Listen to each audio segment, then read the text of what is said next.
शब्द निर्माण expectation versus reality उपसर्ग प्रत्यय समास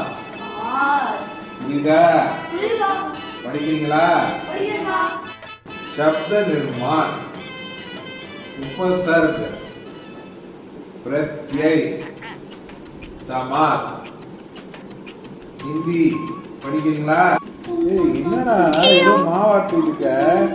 கையை வச்சு கிறுக்கிட்டு என்னடா பண்ணிட்டு இருக்க கழுத மாதிரி கத்திட்டு இருக்கேன்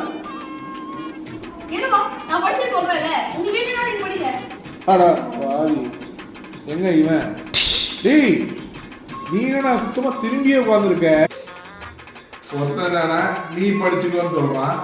இன்னொருத்தர் சட்டையே படாம திரும்பி உட்கார்ந்துருக்கான் கடவுளே இவங்கெல்லாம் படிப்பு சொல்றதுக்குள்ள என்ன வாழ்க்கைடா கார்த்திக்